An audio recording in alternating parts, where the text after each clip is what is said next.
sakit bersamaan dan membuat saya akhirnya mengambil keputusan untuk resign dari pekerjaan saat itu karena saya sebagai anak perempuan satu-satunya harus menjaga mereka yang silih berganti.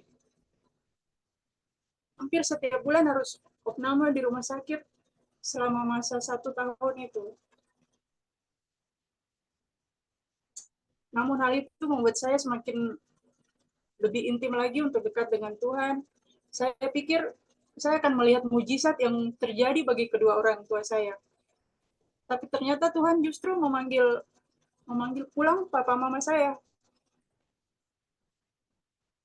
Di waktu papa saya berpulang lebih dulu, saya masih kuat dan tegar untuk mengucap syukur pada Tuhan bahwa apa yang Tuhan perbuat adalah baik. Tetapi di saat luka, kesedihan itu belum pulih sepenuhnya. Hanya selang waktu 2,5 bulan kemudian, mama saya juga Tuhan panggil pulang. Di situ saya merasa hancur, tidak bisa menerima kenyataan dan bertanya-tanya sama Tuhan. Mengapa di saat saya mulai mencari dan mengenal Tuhan lebih dekat, tapi Tuhan berikan saya seperti ini? Bagaikan anak ayam yang kehilangan induk begitu ya. Rasanya seperti, kenapa Tuhan kok di saat saya mulai mengenal Tuhan lebih dekat dan hidup lebih karib dengan Tuhan, tapi Tuhan berikan pengalaman seperti ini. Tapi saya bersyukur Tuhan tetap memeluk saya, merangkul saya melalui sahabat-sahabat adik saya yang terus mengajak saya untuk tetap bersandar pada Tuhan dan tidak menjauh dari Tuhan. Dan di tengah keputusasaan, di tengah kesedihan dan kekhawatiran saya akan pikiran bagaimana hidup saya setelah orang tua tidak ada lagi, siapa yang akan menemani saya, menjalani kehidupan saya.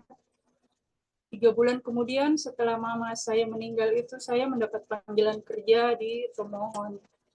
6 tahun saya bekerja di Tomohon, sebelum akhirnya memutuskan untuk kembali resign karena menikah dan mengikuti suami tinggal di Jakarta. Dan di Jakarta Tuhan berikan pekerjaan lagi bagi saya. Jadi yang saya mau katakan di sini adalah bahwa Allah senantiasa turut bekerja dalam segala sesuatu untuk mendatangkan kebaikan bagi mereka yang mengasihi Dia, seperti di Roma 8 ayat 28.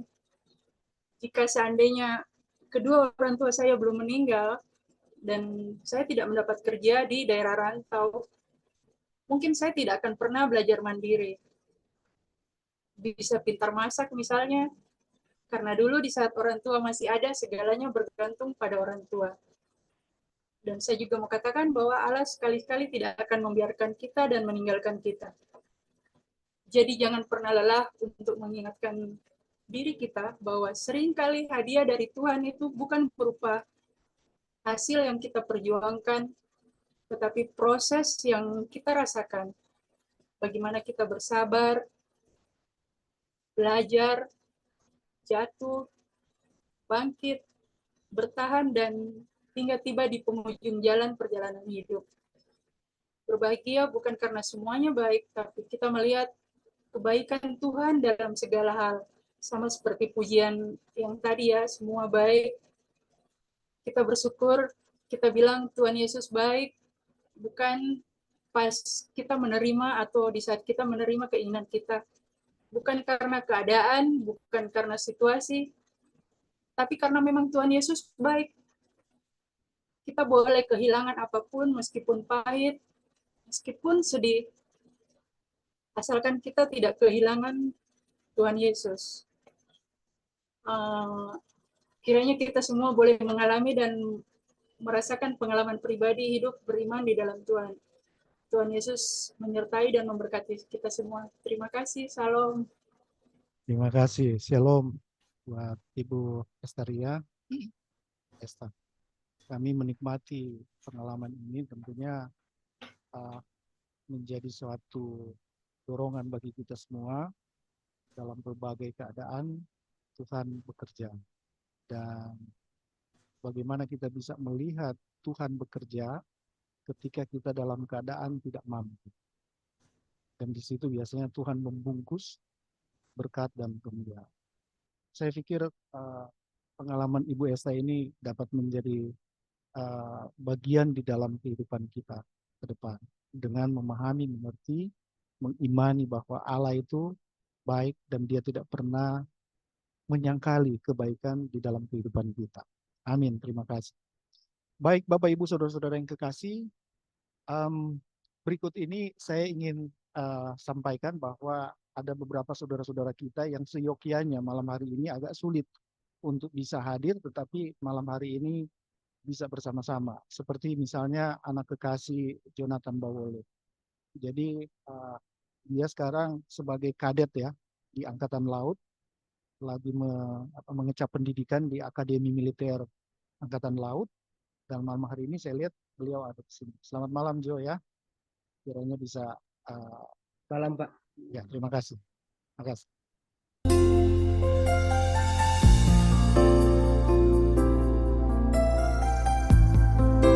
Baik.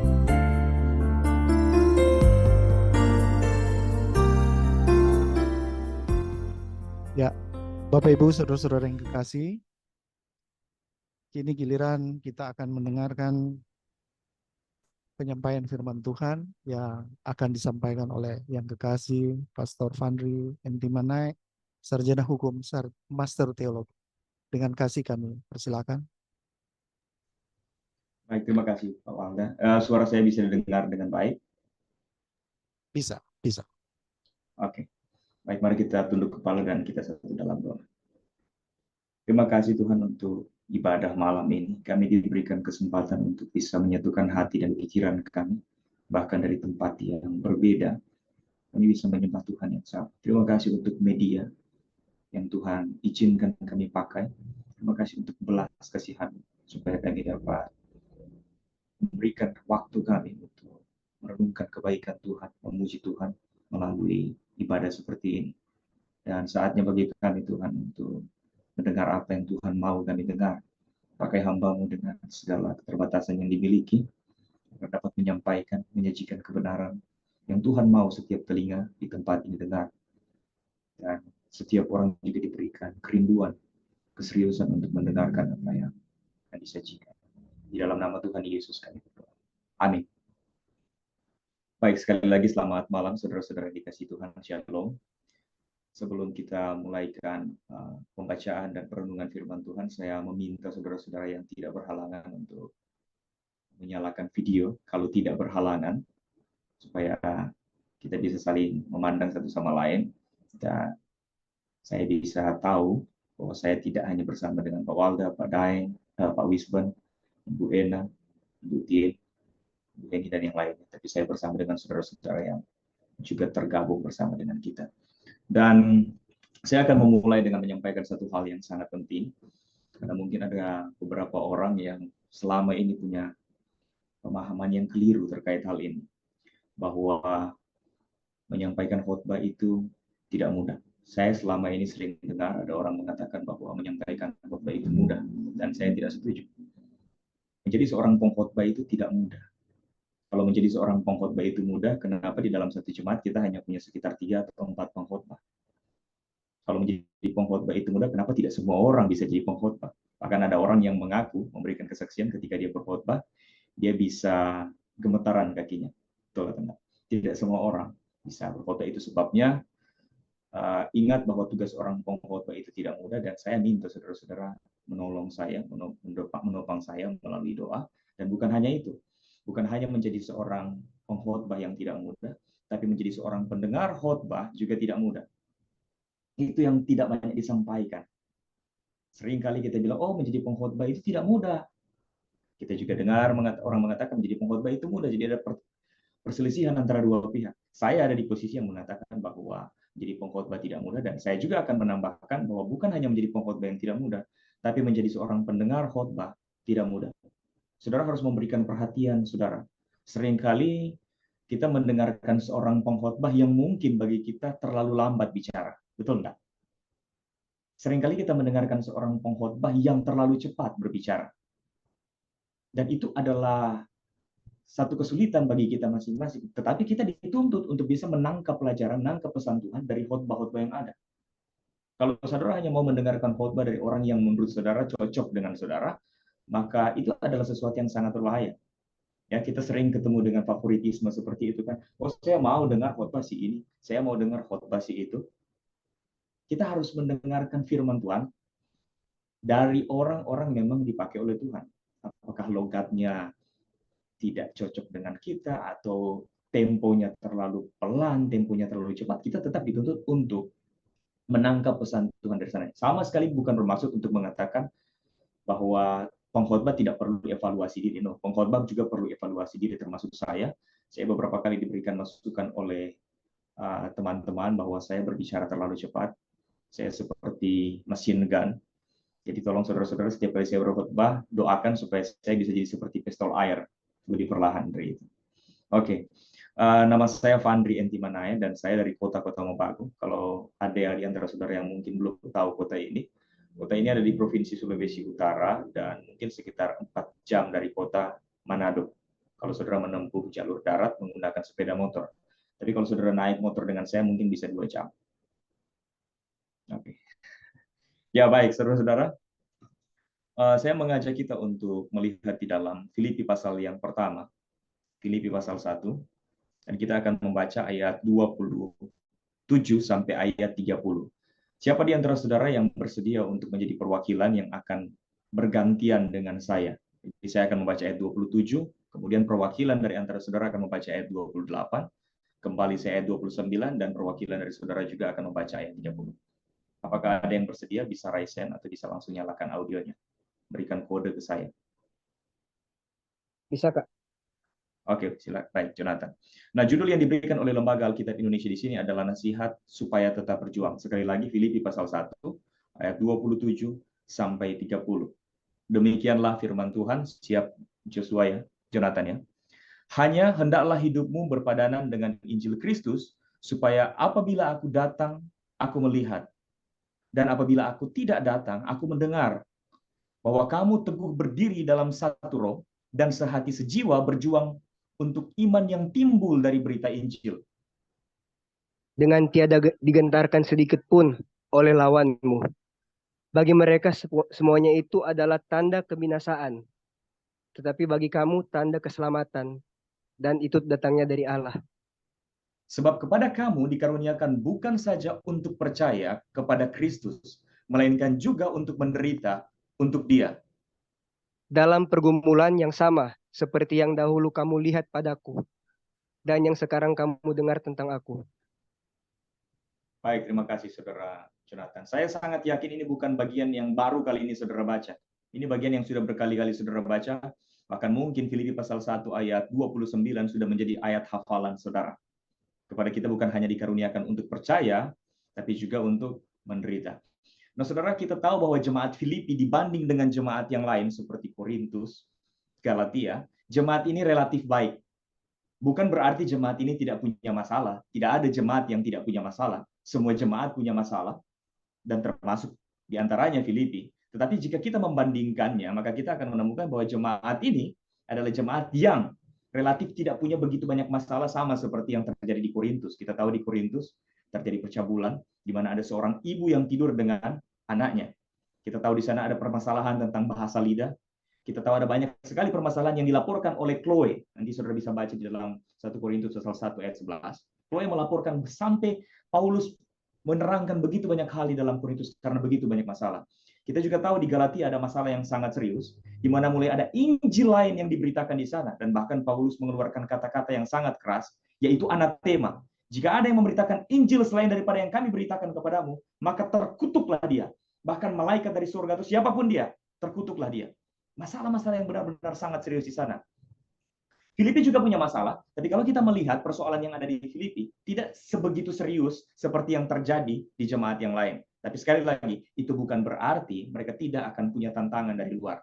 Jika Anda tidak punya masalah di dalammu, di dalam jemaat, maka sangat mungkin akan ada masalah dari luar yang mencoba menggerogoti jemaat kita. Dan ini yang terjadi kepada jemaat Filipi. Nah, saudara, pada bagian yang kita baca ini, ayat yang ke-27, Rasul Paulus mengatakan, hendaklah hidupmu berpadanan dengan Injil Kristus. Kalau kita menerjemahkannya secara sederhana, maka maksudnya seperti ini. Hendaklah hidupmu kamu sesuaikan dengan Injil Kristus. Jadi hidup yang berpadanan dengan Injil Kristus artinya hidup yang disesuaikan dengan Injil Kristus. Perhatikan baik-baik, jangan pernah putar kalimat ini. Bukan Injil yang kita sesuaikan dengan hidup kita, tetapi hidup kita yang kita sesuaikan dengan Injil. Karena jika hidup kita yang disesuaikan dengan Injil, maka itu berarti hidup kita tunduk pada Injil. Karena hari ini ada begitu banyak orang yang memutarkan situasinya, di mana Injil itu dipaksa untuk tunduk pada hidup mereka, dan itulah benih-benih dari kekristenan progresif yang hari ini saudara dengar. Belakangan ini kan saudara dengar tentang kekristenan progresif ya. Progressive Christianity dari orang-orang yang mengatakan bahwa ini adalah perkembangan dari kekristenan. No, itu bukan perkembangan, itu adalah kemunduran. Kekristenan progresif pada hakikatnya bukan Kristen. Dan lebih dari itu, dia tidak progresif karena dia mundur. Saudara, itu adalah benih-benih liberalisme yang muncul dari budaya postmodernisme di barat, di mana orang mengatakan bahwa kebenaran itu menurut selera kita. Jadi kalau ada yang mengatakan bahwa kekristenan progresif merupakan sesuatu yang baru, dia tidak belajar. Itu sudah muncul sejak lama dan itu sudah ditolak oleh gereja. Dan itu benihnya dari mana? Dari orang-orang yang mencoba menundukkan Injil pada hidupnya. Tidak.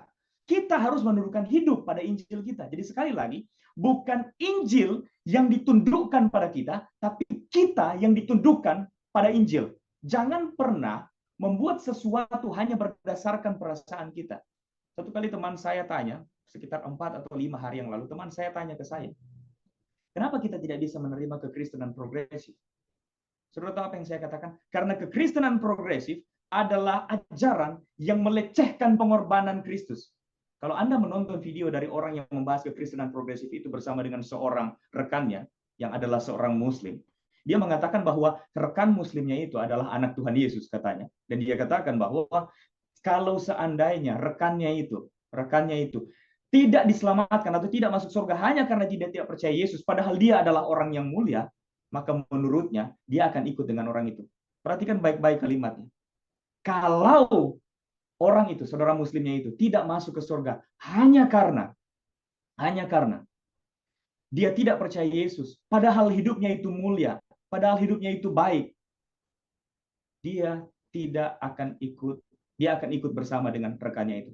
Saudara, kalimat itu terdengar biasa-biasa saja. Tapi sebenarnya jika kita melihatnya dan menggalinya lebih dalam, kita akan tahu bahwa kalimat itu adalah pelecehan terhadap darah Kristus. Seakan-akan seseorang dapat diselamatkan karena hidupnya mulia. Seakan-akan seseorang dapat diselamatkan karena hidupnya baik. Pertanyaan saya, manusia di mana yang baik jika dibandingkan dengan Kristus? Karena standar kebaikan itu adalah Kristus itu sendiri. Jika Anda berbicara tentang yang baik, baik itu menurut Anda yang seperti apa? Baik menurut Anda seperti Bunda Teresa? Baik menurut Anda seperti siapa? Seperti Pak Habibie? Seperti saya atau seperti siapa? Jika kita membandingkan diri kita dengan yang lain, semua orang punya kekurangan. Termasuk orang yang dia katakan sebagai orang mulia itu. Jika kita membandingkan diri kita dengan Kristus, seperti yang Rasul Paulus lakukan, maka itu sampah. Dan dengan demikian, sampah mana yang bisa diselamatkan? Kekristenan progresif harus dibuang. Itu adalah benih-benih dari orang-orang yang seperti ini, yang mencoba menundukkan Injil pada hidup mereka. Tidak. Hidup kita lah yang harus ditundukkan oleh Injil. Injil adalah patokan kita. Itu sebabnya ada istilah di dalam satu komunitas yang pernah saya ikuti, yaitu Gospel Center. Kita harus berpusat pada Injil, bukan berpusat pada perasaan kita. Hidup ini bukan tentang perasaan saya. Kalau saya mau bicara tentang perasaan saya, saudara juga bisa bicara tentang perasaan saudara. Kalau kita hanya mau bicara tentang perasaan saya, maka saya menuntut orang-orang melayani hati saya.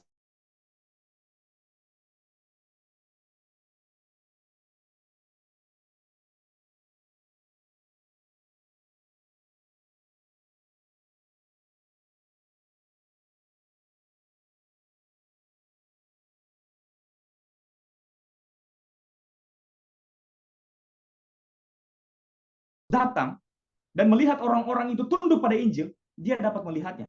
Lalu kemudian, jika Paulus tidak datang, dia dapat mendengarnya. Artinya apa? Saudara dan saya harus tunduk kepada Injil, bukan hanya dalam kondisi-kondisi tertentu saja, tetapi dalam segala macam kondisi. Di dalam segala macam kondisi. Apa yang Paulus sampaikan di sini untuk menolak, untuk menolak orang-orang yang berpikir bahwa mereka akan tunduk pada Injil hanya ketika Paulus melihat kehidupan mereka. Saudara, penting sekali untuk Anda jika Anda adalah seorang pemimpin gereja, melatih jemaat Anda supaya takut akan Tuhan, bukan supaya takut pada Anda. Paulus tidak mau mereka tunduk pada Injil hanya ketika Paulus ada di sana dan melihat mereka. Paulus juga mau mereka tunduk pada Injil bahkan ketika Paulus tidak ada. Dan kalau Paulus tidak ada, meskipun Paulus tidak melihat, Paulus bisa mendengarkan berita itu. Saudara, Paulus sering kali mendengarkan kebaikan orang-orang yang telah dididiknya. Dia mengatakan bahwa dia mengucap syukur ketika dia mengingat nama Filemon. Dia mengucap syukur ketika dia mendengar nama orang-orang tertentu. Jadi meskipun dia tidak melihat, dia bisa mendengarkan itu. Tapi yang paling penting, bukan tentang Paulus, tapi tentang Kristus. Paulus tidak bisa selalu melihat mereka, tapi Kristus akan selalu melihat mereka. Sekali lagi, jika engkau adalah seorang pemimpin jemaat, latihlah jemaatmu untuk mengasihi Tuhan, untuk takut akan Tuhan, bukan untuk takut kepadamu. Karena kamu tidak akan selalu melihat jemaatmu. Dan kalau hanya karena mereka takut kepadamu, maka ketika kamu tidak ada, ketika kamu sedang tugas di luar kota, ketika mereka ada di tempat yang sepi, ketika mereka tidak bersama-sama dengan Anda, mereka akan melakukan apa yang tidak sesuai dengan keinginan Anda. Begitu juga dengan orang tua. Saya belum menjadi seorang tua, tapi saya adalah seorang anak yang tahu bagaimana relasi hubungan, bagaimana hubungan atau relasi dengan orang tua. Jadi saya bicara dari perspektif sebagai seorang anak. Ngomong-ngomong, saya juga punya keponakan, jadi saya sedikit banyak bisa bicara tentang ini. Meskipun tentu saja saudara mungkin lebih memahami dari saya. Jangan pernah melatih anakmu atau jangan pernah mendidik anakmu untuk takut dengan kamu. Kamu harus mendidik anakmu supaya dia takut pada Tuhan. Hei, Anda tidak akan selalu bersama-sama dengan dia. Akan tiba saatnya, Anda akan mengutus dia pergi kuliah, pergi kerja di kota yang berbeda. Akan tiba saatnya, engkau dipanggil oleh Tuhan. Dan mungkin pada saat itu, anakmu tidak punya siapa-siapa lagi. Dia hanya punya Tuhan. Jadi kalau dia hanya takut kepada kamu, kalau dia hanya takut kepada pendetanya, maka selesailah hidupnya ketika pendetanya dan orang tuanya tidak ada lagi. Latih jemaatmu, latih anakmu, latih diri kita untuk takut kepada Tuhan, bukan untuk takut kepada Pak Polisi, bukan untuk takut kepada yang lain. Sedih sekali rasanya kalau lihat ada orang Kristen tidak mau pakai helm. Mau pakai helm hanya karena takut pada polisi. Saya kira ini beberapa dari kita kan begitu ya. Pakai helm. Naik motor. Ya, kita naik motor. Pakai helm. Kenapa? Ada Pak Polisi. Bukan karena kita takut kepala kita pecah. Bukan karena kita takut melanggar peraturan dan mengecewakan Tuhan. Bukan karena kita takut jadi sandungan. No, kita takut dengan Pak Polisi. Kenapa? Kalau ditilang nanti 50.000, so boleh beli beras. Kang, begitu Kang. So boleh beli beras cuma dikasih Pak Polisi. Itu pun kalau polisi yang bagus ya. Kalau polisi yang tidak bisa dibujuk.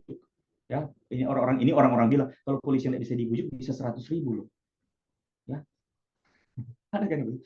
Menyedihkan sekali kalau kita itu melakukan sesuatu yang baik hanya karena kita takut pada orang-orang tertentu. Nah, Paulus tidak mau ini terjadi kepada jemaat di Filipi. Dia mau supaya mereka benar-benar takut Tuhan. Paulus ada atau Paulus tidak ada, kamu harus tetap setia. Hidupmu harus tetap berpadanan atau disesuaikan dengan Injil Kristus. Kamu harus teguh berdiri dalam satu roh, sehati sejiwa, berjuang untuk iman yang timbul dari berita Injil. Saudara, saya akan menyampaikan sesuatu yang benar-benar sangat penting. Saya tidak bermaksud untuk menyakiti siapapun di antara Anda. Saya juga mengalami hal ini. Kita semua saya kira mengalami hal ini. Paulus ingin jemaat Filipi sehati sejiwa. Betapa pentingnya pesan ini, karena hari ini apa yang sulit ditemukan di dalam satu persekutuan adalah sehati sejiwa. Kita sulit menemukan hari ini perasaan yang diikat bersama dalam Kristus. Kita gampang ketemu dengan jemaat yang pintar. Kita mudah ketemu dengan jemaat yang bersemangat. Tapi kita sulit sekali ketemu dengan jemaat yang sehati sejiwa. Saya bahkan pernah bikin semacam candaan. Tolong tanggapi ini dengan positif ya. Jangan digoreng-goreng. Saya pernah bikin sebuah candaan yang punya makna. Saya tidak bikin candaan yang tidak ada maknanya. Saya bilang begini, tahu enggak? Seringkali kita itu harus belajar dari iblis. Atau enggak, ketika saya sampaikan itu pernah ada jemaat yang marah. Mungkin karena dia tidak paham maksud saya. Kenapa kita harus belajar dari iblis? Karena iblis dalam beberapa area itu lebih oke, tanda petik, dari manusia. Saudara, pernah enggak ketemu di dalam Alkitab iblis berkelahi dengan iblis? Pernah atau enggak? Suatu kali Yesus dituduh mengusir setan menggunakan kuasa setan. Lalu Yesus bilang apa? Kalau aku mengusir setan dengan kuasa setan, maka kuasa setan akan terpecah-pecah. Kerajaan setan akan terpecah-pecah. Secara implikatif Yesus mau bilang, iblis itu kompak atau enggak? Kompak. Jadi kita belajar dari kompaknya iblis. Kita bukan belajar dari kompaknya berbuat jahat. Tidak. Kita belajar kompaknya saja. Iblis itu rajin atau enggak? Iblis bekerja siang malam, orang Kristen tidur-tidur. Jadi iblis kerja siang malam, orang Kristen tidur dan berharap kekristenan akan menjungkir balikkan dunia. Bagaimana mungkin bisa terjadi? Iblis kerja siang malam. Anda tidak akan menemukan narasi di dalam Alkitab iblis itu tidur-tiduran. Tapi kalau orang Kristen banyak tidur-tiduran, main handphone 3 jam, ya, buka TikTok tidak salah, tapi kalau buka TikTok 3 jam hanya lihat berita-berita gosip, itu benar-benar menyedihkan. Kembali ke poin saya. Anda tidak akan menemukan dari Kejadian pasal 1 sampai Wahyu pasal 22, iblis berkelahi dengan iblis. Tapi, bagaimana dengan jemaat Anda? Saya bercanda begini biasanya. Kolom 1 dengan kolom 2 bagaimana? Iblis tidak berkelahi dengan iblis, tapi kolom 1 dengan kolom 2, wilayah 1 dengan wilayah 2, penatua yang satu dengan penatua yang lain, penginjil yang satu dengan penginjil yang lain, berkelahi ya? Iya, dan berkelahi karena masalah apa? Masalah sepele. Jadi menyedihkan sekali itu. Kita harus hati sepikir. Ini tantangan yang besar. Tapi ini harus tetap kita pikirkan secara serius. Kemudian perhatikan ayat yang ke-28. Dengan tiada digentarkan sedikit pun oleh lawanmu. Saudara, kekristenan harus menjadi sekumpulan orang-orang yang berani. Harus dibedakan antara berani dengan konyol. Sekali lagi, harus dibedakan antara berani dengan konyol. Karena dua hal ini sangat berdekatan, tapi benar-benar sangat berbeda. Terlihat mirip karena saling berdekatan, tapi sebenarnya pada hakikatnya berbeda. Saya mau tanya, tolong kasih respon di sini. Menurut saudara, jika ada seorang tentara, ya, jika ada seorang tentara yang kemudian diutus oleh negaranya untuk berperang di medan perang, lalu kemudian tentara itu pergi ke medan perang, tidak mau menggunakan pakaian perang, tidak mau menggunakan alat-alat perang, dia datang hanya dengan celana pendek yang sering dia pakai di tempat futsal. Kemudian dia pakai kaos oblong, bukan hanya itu, dia datang ke medan perang di daerah perbatasan menggunakan ketapel. Menurut saudara dia berani atau konyol? Konyol. Langsung konyol. Kan ada orang-orang tertentu yang akan bilang begini, wah berani sekali dia. Dia hanya pakai ketapel. No, itu bukan berani. Itu bodoh, itu konyol. Maaf ya, harus sampaikan secara jujur. Dan Paulus tidak mendorong kita jadi bodoh seperti itu. Tidak mendorong kita jadi konyol seperti itu. Kita menjadi orang yang tidak gentar, kita menjadi orang yang pemberani, bukan karena hal-hal seperti itu. Kita menjadi orang yang tidak gentar, kita menjadi orang yang pemberani, karena kita punya Tuhan, dan bukan hanya itu, karena kita telah mempersiapkan diri kita. Jadi saudara, ketika engkau pergi ke medan penginjilan, tolong belajar. Belajar. Itu sebabnya ada pelatihan-pelatihan penginjilan. Itu sebabnya ada pelajaran firman Tuhan seperti ini untuk memperlengkapi kita supaya ketika kita memberitakan Injil menjadi saksi bagi dunia, kita dapat menjawab tantangan-tantangan yang ada. Jangan pakai sistem begini, sudah tidak apa-apa, nanti Roh Kudus sertai. Pokoknya Roh Kudus yang pimpin, saya tidak perlu belajar. Roh Kudus akan memampukan. Hei, tolong dengarkan saya, tolong dengarkan saya. Roh Kudus yang sejati, Roh Kudus yang diajarkan oleh kitab suci adalah Roh Kudus yang mau umatnya belajar. Belajar itu tidak selalu di sekolah-sekolah formal. Betul ya? Tidak selalu di sekolah formal. Kalau Anda punya kesempatan untuk sekolah formal, ambil kesempatan itu. Saya juga menempuh pendidikan formal. Kalau Anda punya kesempatan untuk ambil sekolah formal, ambil itu. Tapi, kalaupun tidak, tolong cari kesempatan untuk belajar. Persiapkan dirimu, supaya ketika engkau maju, engkau masuk kategori berani. Bukan sekadar maju konyol. Ada banyak orang yang maju, oke saya mau maju, saya mau berdebat, saya mau, tapi tidak diperlengkapi. Mau bicara firman Tuhan, tapi tidak diperlengkapi. Perlengkapi diri kita, persiapkan diri kita, berikan yang terbaik, latih diri kita. Paulus melatih dirinya, Paulus melatih Timotius, Paulus membuat generasi yang baru, dia melatih mereka. Timotius dibentuk oleh Eunika dan Lois. Menjadi orang seperti itu perlu waktu, perlu dibentuk. Persiapkan diri supaya kita menjadi orang yang pemberani. Kita tidak gentar bukan karena tentu saja kita tidak gentar bukan karena kita pintar, bukan, tapi karena Tuhan akan memakai kita. Kita sudah persiapkan diri kita dan Tuhan yang menuntun kita untuk mempersiapkan diri kita. Kemudian perhatikan baik-baik. Bagi mereka semua, masih pada ayat yang ke-28, bagi mereka semua itu adalah tanda kebinasaan. Saya ingin saudara memberikan respon. Itu maksudnya apa di sini? Bagi mereka semuanya, itu apa tuh? Coba jawab. Ada yang bisa jawab?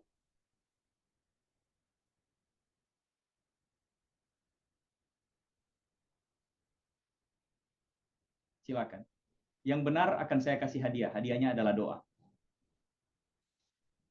Nggak semangat ya, nggak semangat ya. Saudara jawab ya, cuma doa. Biar saya bisa lebih. Kalau saya bilang hadiahnya 300 juta, langsung ada yang berani angkat tangan di sini. Ayo silakan. Apa itu? Bagi mereka semuanya itu apa nih? Adalah tanda kebinasaan. Apa tuh? Apa itu? Ayo, yang salah juga tidak dapat ganjaran. Jadi saudara boleh jawablah yang sudah ada di hati saudara. Nanti kalau saya jawab saya salah. Enggak, kita sedang belajar sama-sama di sini. Kalau Anda menang, Anda tidak dapat hadiah. Begini saja. Kalau Anda benar, Anda dapat hadiah dari saya. Hadiahnya adalah doa. Kalau Anda salah, Anda juga tetap dapat hadiah. Hadiahnya 200.000 nanti Pak Walda dan Pak Wisman akan kirim. Oke. Saya beri beban mereka. Mudah-mudahan mereka kabulkan itu. Ada yang mau jawab? Memberanikan diri? Injil. Oke, Ibu Heni menyampaikan Injil. Ya, baik, terima kasih. Awalnya saya juga berpikir jawabannya adalah Injil. Tapi jawabannya sebenarnya kalau kita mau setia dengan konteksnya adalah keberanian. Keberanian yang dibahas pada ayat sebelumnya, pada ayat yang sama itu, pada bagian awalnya. Jadi keberanian itu, bagi mereka, keberanian seperti itu tanda apa? Kebinasaan. Kalau kamu sebegitu beraninya, maka bagi mereka, kamu akan binasa. Karena bagi konsep dunia, keberanian seperti itu akan membawa kamu menjadi seperti Tuhan dan Rajamu itu yang digantung di atas kayu salib. Mati di sana. Itu yang ada dalam pikiran mereka. Kalau kamu berani seperti itu, maka akhir dari hidupmu akan menjadi sama seperti Yesus yang kamu sembah. Itu adalah kebinasaan bagi dunia. Tetapi perhatikan apa yang dikatakan oleh Rasul Paulus. Tetapi bagi kamu itu tanda keselamatan dan itu datangnya dari Allah. Jadi keberanian itu adalah tanda yang datang dari Allah, tanda yang datang dari Tuhan, dan itu adalah tanda keselamatan.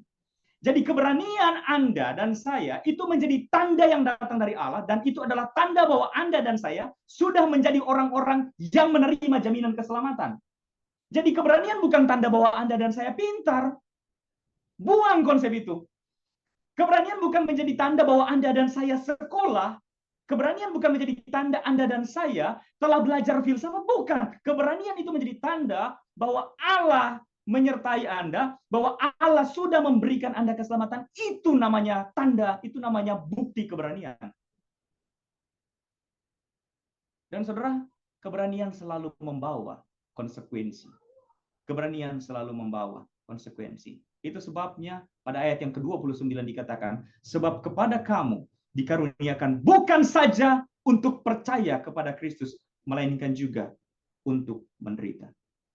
Menjadi pengikut Kristus, percaya kepada Kristus, menyerahkan seluruh hidup kepada Kristus, yakin, beriman kepada Kristus, satu paket dengan menderita untuk Dia. Itu dua hal yang tidak dapat dipisahkan. Saudara, penderitaan kita itu berbeda-beda. Anda punya penderitaanmu, saya punya penderitaan saya. Orang yang sudah menikah punya penderitaan, orang yang belum menikah punya penderitaan. Orang yang belum menikah berdoa, Tuhan, kirimkanlah seseorang yang cocok untuk saya dari Tuhan. Saya butuh seseorang yang akan mendampingi hidup saya. Orang yang sudah menikah juga berdoa, Tuhan, tolong ambil dia. Dia sudah terlalu menyakiti hidup saya. 20 tahun. Dia injak-injak saya, Tuhan. Jadi orang yang belum punya pasangan berdoa supaya dikirim pasangan, orang yang sudah punya pasangan lalu pasangannya itu agak-agak iri, berdoa Tuhan. Orang Manado bilang ambe, cu. Orang yang punya anak bergumul Tuhan, kasihan. Saya sedikit-sedikit pakai bahasa Manado, enggak apa-apa ya. Nanti kalau saya translate deh. Oke. Tuhan, orang yang punya anak bilang, Tuhan, tolong Tuhan, biaya sekolah anak mahal. Aduh, pergumulan berat, biaya sekolahnya mahal, anaknya juga tidak dengar-dengaran.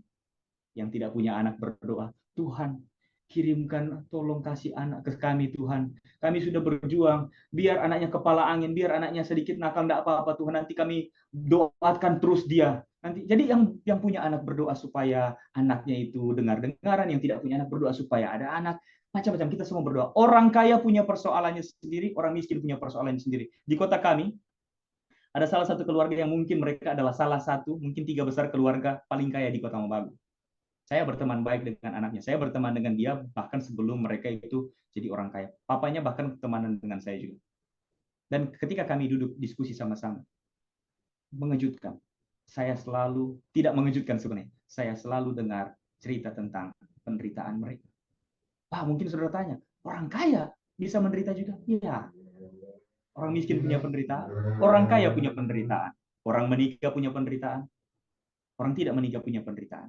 Orang bukan Kristen punya penderitaan, orang Kristen juga punya penderitaan. Jadi jangan pikir kalau saya ikut Yesus, maka saya pasti akan bahagia. No.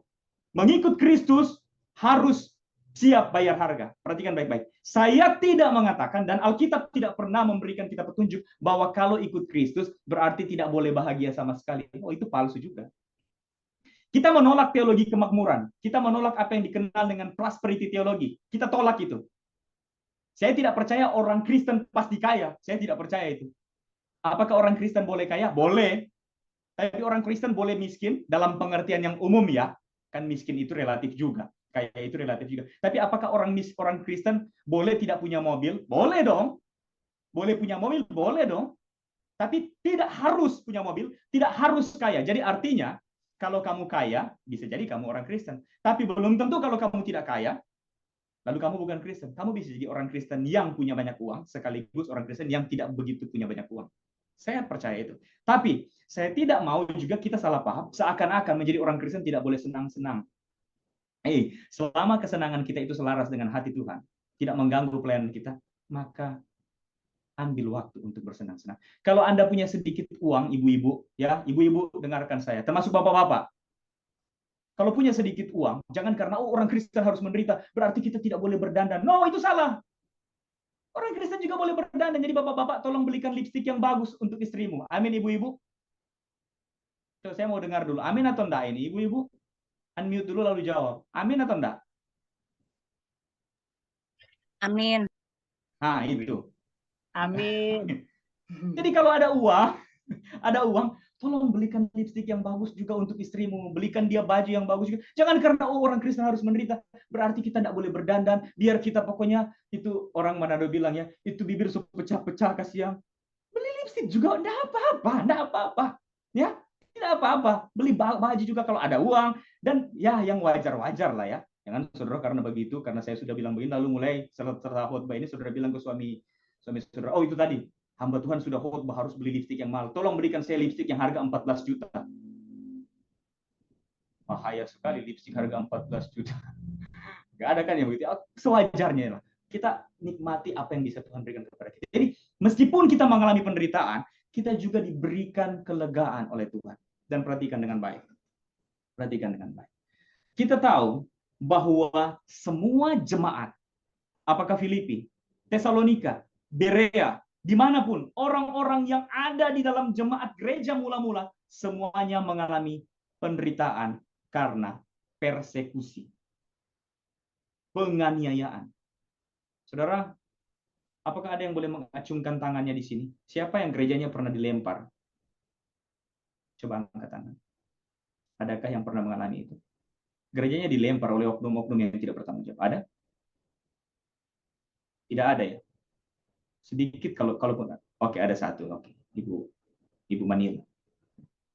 Berapa kali Ibu, apakah 10 kali atau lebih dari 20 kali. Boleh Ibu bicara dengan saya.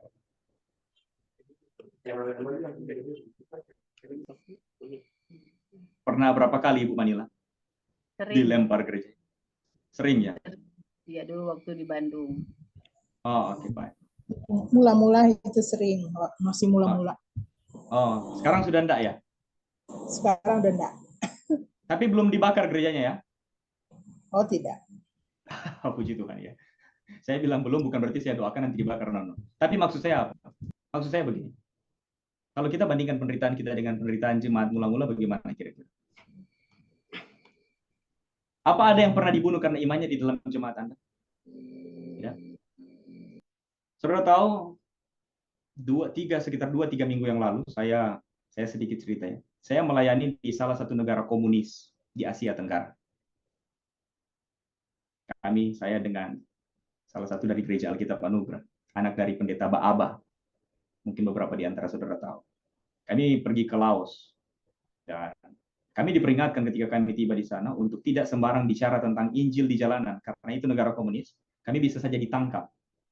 Dan ketika saya mencoba membaca situasi yang ada di sana, saya diberikan kesempatan untuk berkhotbah dan kemudian melihat situasi yang ada di sana, saya mengerti penderitaan mereka. Bagaimana orang Kristen tidak boleh sembarang bikin acara. Saudara tahu, acara kami itu kan dibuat di Thailand. Kenapa dibuat di Thailand? Karena di Laos acara seperti itu tidak diizinkan. Dan saya melihat bahwa ternyata penderitaan itu bukan hanya ada di negara kita. Persekusi bukan hanya ada di negara kita. Persekusi, penganiayaan juga terjadi di tempat-tempat lain. Dan bahkan, kalau kita memang mau membandingkannya, ternyata penderitaan yang kita alami adalah penderitaan yang biasa kalau kita bandingkan dengan apa yang mereka alami. Saudara, kalau kita mundur dan melihat apa yang terjadi kepada jemaat ini, kepada jemaat mula-mula, penderitaan itu adalah sesuatu yang biasa bagi mereka. Saudara tahu Rasul Paulus pernah mengatakan kepada jemaat di Roma, Roma pasal 10 ayat 9, jika kamu mengaku dengan mulutmu bahwa Kristus adalah Tuhan, dan percaya dalam hatimu bahwa Allah telah membangkitkan dia dari antara orang mati, engkau diselamatkan. Mungkin kita menganggap remeh kalimat ini, kalau engkau mengaku dengan mulut.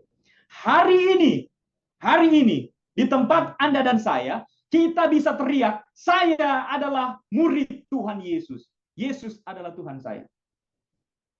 Tetapi di dalam masa itu, pada masa itu, ketika Anda mengatakan bahwa Yesus adalah Tuhan, ketika engkau mengaku dengan mulutmu bahwa Yesus adalah Tuhan, maka pada hari itu juga engkau baru saja meresikokan dirimu dibunuh oleh mereka. Mengerti? Betapa mahalnya pengakuan iman pada waktu itu. Dan bukan hanya itu, saya sudah sering menyampaikan hal ini. Pada masa itu, pada masa kekaisaran Roma, penganiayaan begitu masif. Tetapi kalau kita baca di dalam Kisah Para Rasul, setelah pembunuhan Stefanus, ketika Stefanus mati, orang-orang semakin semangat untuk memberitakan Injil. Kematian Stefanus tidak membuat mereka bersembunyi. Mereka keluar dan memberitakan Injil. Bahkan Injil sampai kepada Filipus. Bukan hanya itu, kita tahu bahwa pada masa kepemerintahan Kaisar Nero adalah salah satu kaisar paling kejam sepanjang sejarah Roma. Salah satu kaisar paling kejam sepanjang kekaisaran Roma. Saudara tahu apa yang dilakukan oleh Nero? Dia membunuh orang-orang Kristen. Dialah yang membunuh Petrus dan Paulus. Itu sebabnya gereja Katolik itu punya hari raya namanya Hari Raya Santo Paulus dan Santo Petrus sebagai peringatan untuk kematian mereka berdua. Jadi Nero membunuh banyak sekali orang. Saudara tahu apa yang dilakukan oleh Nero? Dia membunuh orang-orang Kristen dengan cara yang sangat keji. Dia menangkap mereka, dia membalutkan kulit binatang ke tubuh mereka, lalu memberikan orang-orang Kristen itu sebagai makanan binatang buas. Bayangkan, karena Anda adalah pengikut Kristus, maka Anda atau keluarga Anda harus siap sedia dijadikan makanan binatang buas. Mereka akan diikat di gelanggang-gelanggang yang ada, dan mereka akan diterkam oleh binatang buas. Ignatius dibunuh, diterkam oleh binatang buas, dan Ignatius tidak mau menyangkali imannya. Saudara pernah dengar seorang bernama Polikarpus?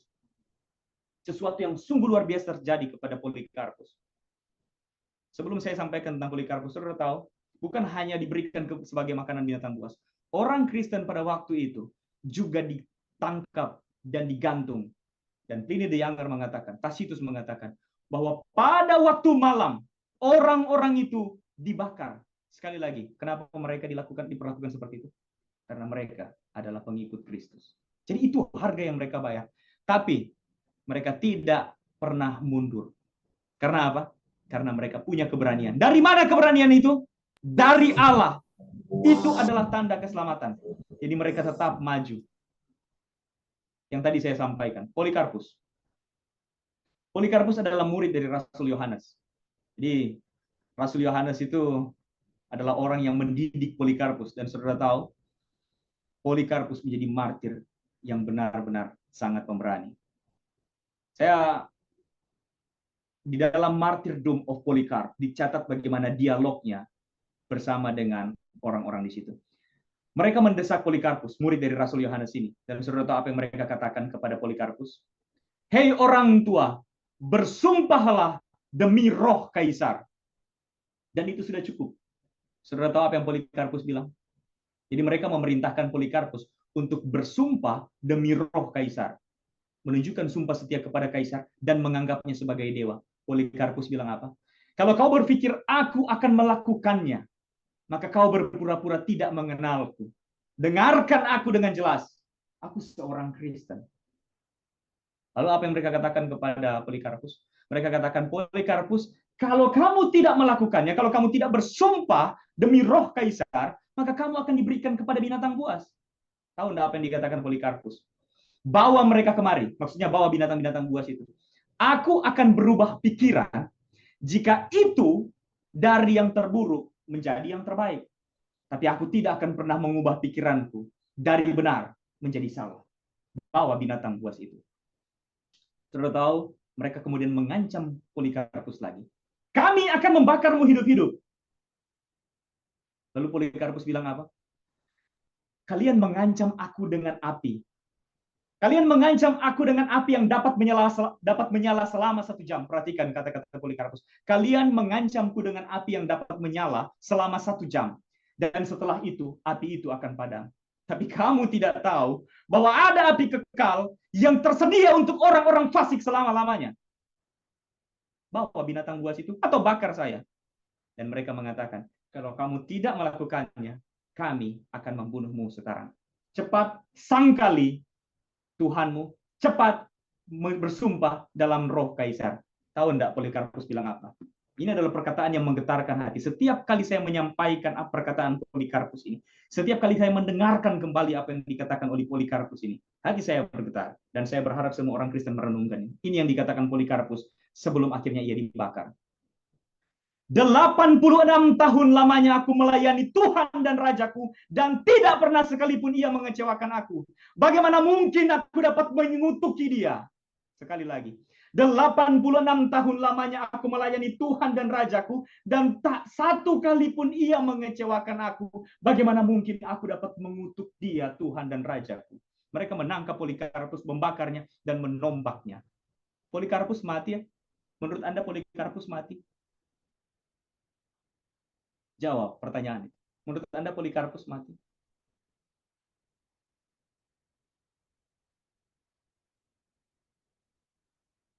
Hei, orang-orang Kristen, Polikarpus mati? Terima kasih jawabannya. Bagus sekali.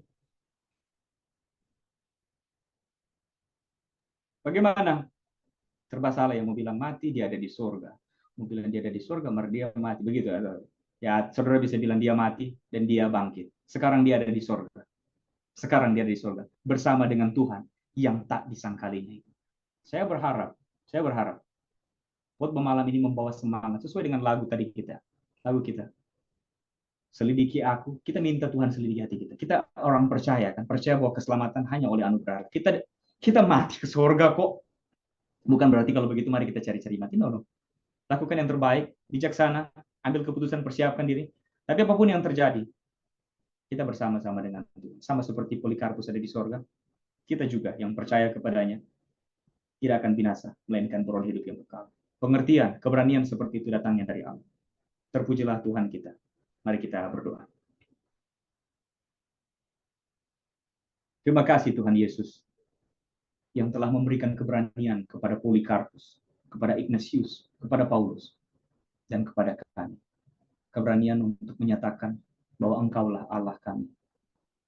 Keberanian untuk tunduk di hadapan. Keberanian untuk mengaku bahwa kami tidak punya apa-apa. Tuhan saja. Hanya dengan anugerah. melalui iman kami di dalam Kristus kami diselamatkan, bukan karena kesalehan kami, tapi karena kebaikan Tuhan. Kiranya firman Tuhan malam ini memberikan kami penguatan, supaya kami yang telah menerima Tuhan Yesus sadar bahwa hidup ini bukan hanya tentang bahagia.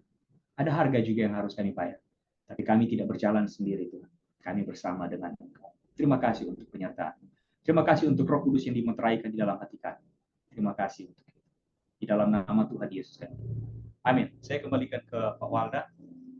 Baik, terima kasih Pastor Fandri Intimanai yang sudah berbagi firman Tuhan remah-remah yang sekiranya ini tentu dapat menjadi bagian di dalam tidak hanya pelayanan tetapi di dalam kehidupan kita, baik pribadi, baik dalam rumah tangga, terlebih di dalam persekutuan orang-orang kudus, dan tentunya ini akan mendorong kita dalam pelayanan bersama.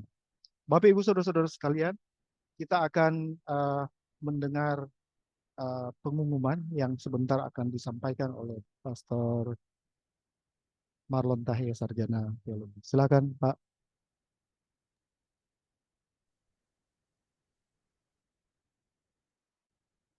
Oke, baik Bapak Ibu, apakah suara saya kedengaran?